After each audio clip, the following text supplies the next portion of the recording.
Welcome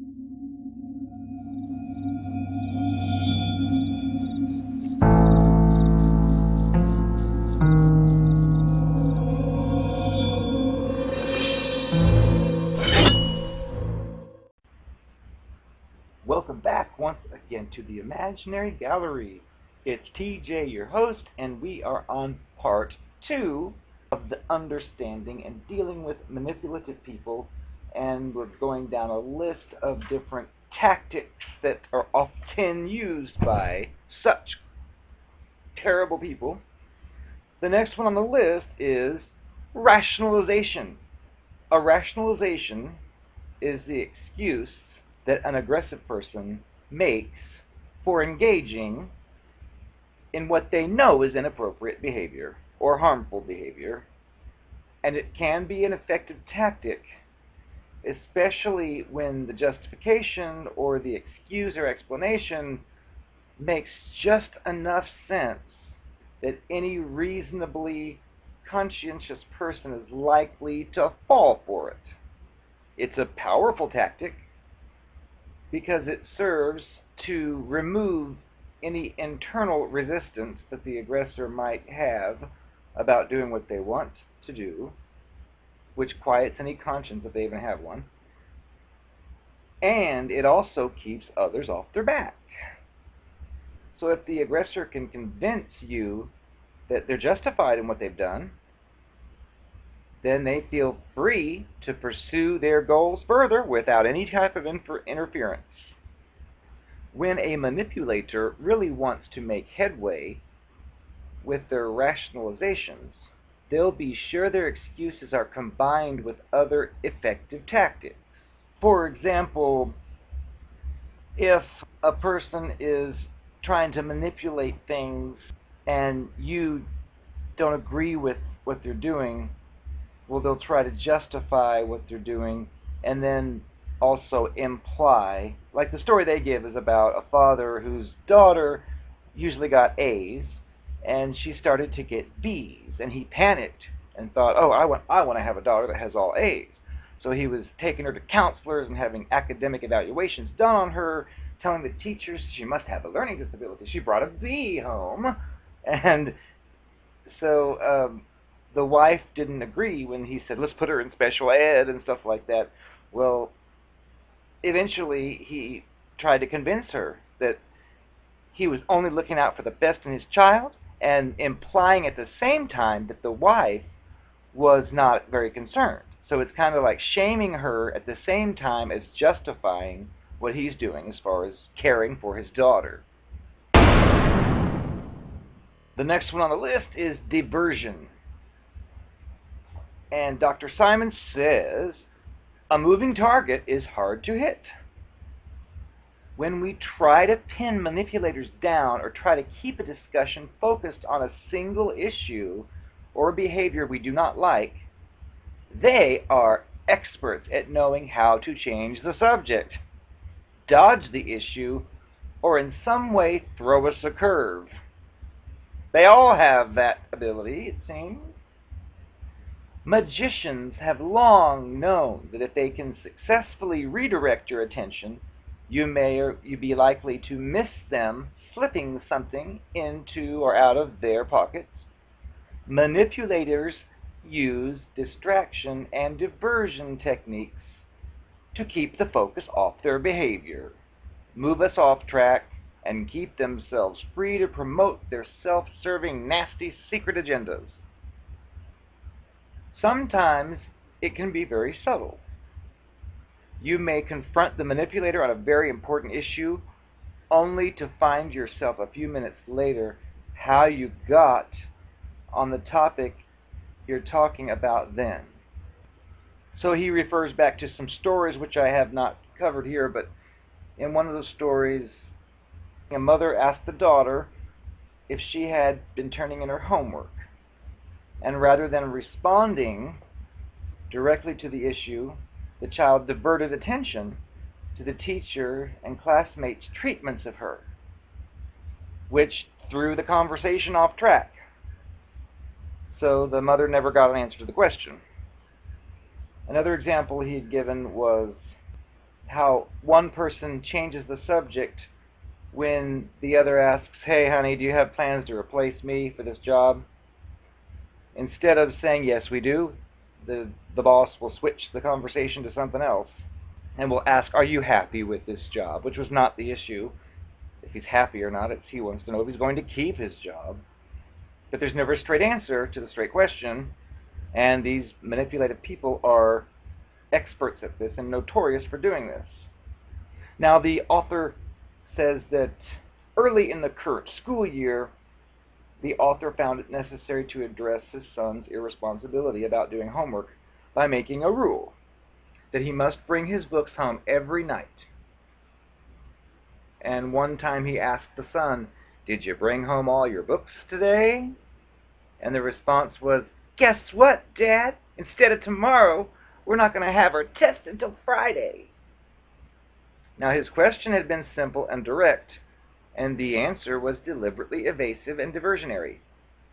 The kid knew that if he answered the question directly and honestly, he would have received a consequence for failing to bring the books home.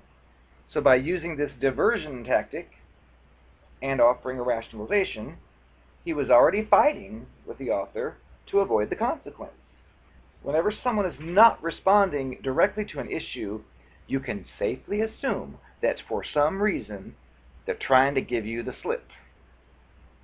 Next is evasion. Closely related to diversion, this is a tactic by which the manipulator tries to avoid being cornered on any issue by giving rambling, irrelevant responses to a direct question, or otherwise trying to skirt an issue. One of the subtle but effective forms of evasion is deliberate use of vagueness. So they'll give you vague answers to simple and direct questions. And you've got to have a sensitive ear to pick up on this. Sometimes the vagueness is not so pronounced, and you think you have an answer when in fact you don't. And he gives an example how once he asked one of his patients if he had ever been diagnosed in the past with a substance abuse problem. The man replied, "My wife took me to a place once.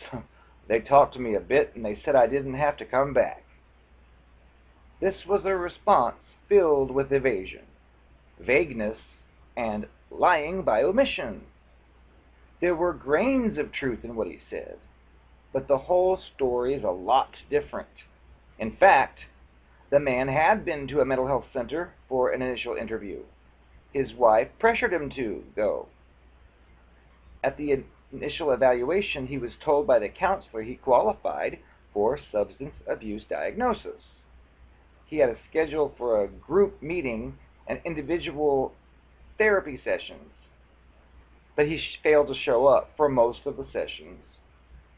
And after coming in late to one group and was chastised, he was told he shouldn't come back unless he was serious about getting help.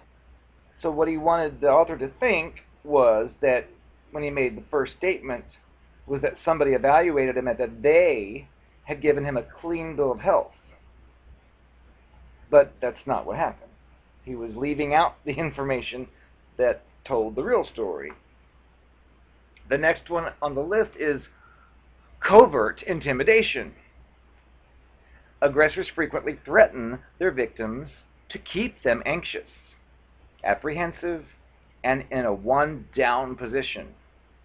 They're very good at countering arguments with such passion and intensity that they effectively throw the opponent on the defensive. The covert aggressive personality types primarily intimidate the victims by making veiled, which are subtle or indirect or implied threats. This way, they can throw others on the defensive without appearing to be overtly hostile or intimidating. Such as another story he had in this book where there was a lady that didn't have a lot of work experience, and she had this job with this male boss who was, she thought, behaving inappropriately, and she felt trapped, though, because she didn't have any skills, and she was lucky to have gotten this particular job, and it's like he knew that, like she was trapped. So even though he harassed her in certain ways, he knew she's not going anywhere. She doesn't have any skills. And she felt trapped and she stayed there. But he implied to her that when he was talking like, you don't really have much skill, he was implying that he was going to foil any attempts she might make if she left this company and exposed this man for what he had done. Another on the list is guilt tripping, which is one of the covert aggressive's two favorite weapons, and the other one is shaming. In the manipulation armory, it's a special kind of intimidation tactic. One thing these people know well is that other types of people, especially neurotic people, have very different consciences than they do. They know that the hallmark qualities of a sound conscience are the capabilities for guilt and shame. And these manipulative people are skilled at using what they know to be the greater conscientiousness of their victims as a means of keeping them in self-doubting, anxious, and a submissive position. The more conscientious the potential victim, the more effective guilt can be used as a weapon.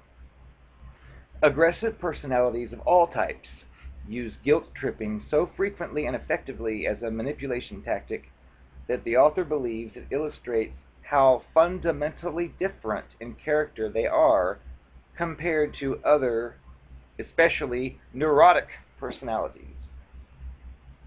All a manipulator has to do is suggest to the conscientious person that they don't care enough, they're too selfish, etc., and that person immediately starts to feel terrible.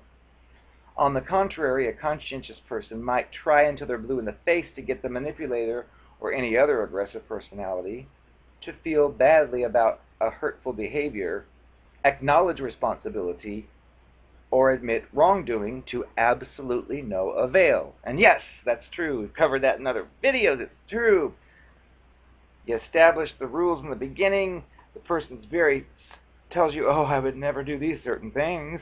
Oh, those are terrible, and you better not do them. And then you find out the person did, and you're like looking for explanation, like, wait, I thought we discussed this, and you don't get anywhere. Oh, would you stop putting me down? Oh, why do you want to insult me? Oh, what about when you? And it's just sick. You cannot have a rational discussion. The next one is shaming. This is the second of their favorite techniques, and it's using subtle sarcasm and put-downs as a means of increasing fear and self-doubt in others. These covert aggressive monsters use this tactic to make others feel either inadequate and or unworthy, and therefore defer to them. It's an effective way to foster a continued sense of personal inadequacy in the weaker party, thereby allowing the aggressive person to maintain a position of dominance and power. Such as in one of the previous stories, the father had said something that like, well, any good parent would want what I want for this child, which is basically implying that the wife is not a good parent. Without saying, you're a horrible parent, it's kind of implying it. So he was inviting her to feel ashamed because she was sensitive, thinking, oh dear, maybe I'm not very good of a parent. And it worked. The tactic was effective. And the wife felt ashamed. That made it look like she was not caring enough about her own daughter. So she would go to her husband, of course, and he's the one dishing out this crap, which enabled him to retain his position of dominance over her. And it does state, or he states, that these covert aggressive people are experts also at using shaming tactics in the most subtle ways. Sometimes it can be just in a glance they give you, or a tone of voice they use. Using rhetorical comments, subtle sarcasm, and other techniques, they can invite you to feel ashamed of yourself for even daring to challenge them. And he gives an example about how that father who wanted his daughter to make A's tried to shame him once. The author, the school had come up with the assessment on the daughter and said she was fine. Well, the author told the father, well, I'm inclined to agree with what the school had said, well, the evil man said something like, I'm not sure what kind of doctor you are, or just what kind of credentials you have, but I'm sure you'd agree that a youngster's grades wouldn't slip as much as hers did for no reason. You couldn't be entirely certain she didn't have a learning disability unless you did some testing, could you? So he was inviting the doctor to feel ashamed of himself for not at least considering what the husband or the father wanted. And the next one on the list is, oh, this is a favorite, playing the victim role. This tactic involves portraying oneself as a victim of circumstance or someone else's behavior in order to gain sympathy, evoke compassion, and thereby get something from someone else. And one of the things that these covert monster personalities count on is the fact that less calloused and hostile personalities usually cannot stand to see anybody suffering. Therefore, the tactic is very simple. Convince the victim that you're suffering in some way, and then they'll automatically try to relieve your distress. One vulnerability of the conscientious, sensitive, and caring soul is that they're easy to play on their sympathy. Could anyone be better at this tactic? Playing the victim role comes up in many ways. And yes, I got to a point where I didn't fall for it, and I just laughed at it. But anyway, the next one on the list is vilifying the victim. This tactic is frequently used in conjunction with the tactic of playing the victim. So the aggressive person uses this tactic to make it appear he's only responding, which is defending himself against aggression on the part of the victim. It enables the aggressor to better put the victim on the defensive. And he gives an example from a story stating that when the daughter accused the mother of hating her and always saying mean things to her, she was inviting the mother to feel like a bully, and also was basically bullying her into backing off. And more than any other, this tactic of vilifying the victim is a very powerful way of putting someone unconsciously on the defensive while simultaneously making the aggressive intent and behavior, when simultaneously masking the aggressive intent and behavior of the person using the tactic. The next one on the list is playing the servant role. Covert aggressives use this tactic to cloak their self-serving agendas in the guise of a service to a more noble cause. It's a very common tactic, but it's difficult to recognize. So by pretending to work hard on somebody else's behalf, these covert aggressive people conceal their own ambition, desire for power, and quest for a position of dominance. And then he gives an example of a well-known televangelist locked himself in a room in a purported display of obedience and service to God. He portrayed himself as a willing sacrificial lamb who was prepared to be taken by God if he didn't do the Almighty's bidding and raise $8 million. He claimed to be a humble servant, merely heeding the Lord's will, but really he was fighting to save his material empire with money. Another recent scandal involved a televangelist, resulted in the church's governance body censuring him for 1 year. But he told his congregation he couldn't stop his ministry because he had to be faithful to the Lord's will, because God had talked to him and told him not to quit. The minister was clearly being defiant on the church's established authority, yet he presented himself as a person being humbly submissive to the highest authority. One hallmark characteristic of covert aggressive personalities is loudly professing subservience while fighting for dominance. And the last one for this particular video, which means there'll be a third, because again, there are too many to go in one. Seduction. Covert aggressive personalities are adept at charming, praising, flattering, or overtly supporting others in order to get them to lower their defenses, surrender their trust and loyalty. Also, these covert aggressive monsters are practically aware that people who are to some extent emotionally needy and dependent, and including people who aren't character disordered, they want approval, reassurance, and a sense of being valued and needed more than anything. Appearing to be attentive to these needs can be a manipulator's ticket to incredible power over others. Shady gurus like Jim Jones and David Koresh, mind control victims, seem to have refined this tactic to an art. So in another story they gave, there was a seducing person in it who melts any resistance you might have for giving your loyalty to him by flattering something about you that he knows you care about and you want to feel important. So he'll tell you how important you are, and you'll think, oh, wow. But then later, of course, you'll find out just how unimportant you are when he turns out to be an evil boss. Stick around for the last few.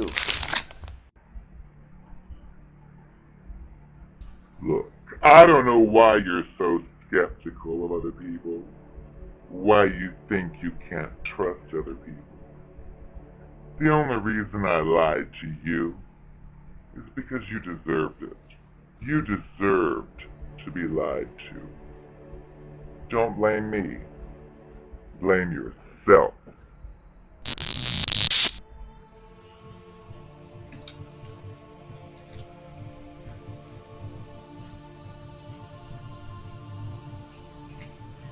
Darling, could I ask a favor? I know I haven't spoken to you in quite a while. I know we haven't seen each other. I have a favor to ask you. Could I borrow $2,000?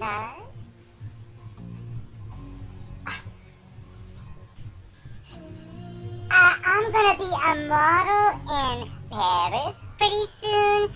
I could pay it back times 20. That is a rumor. That is a lie.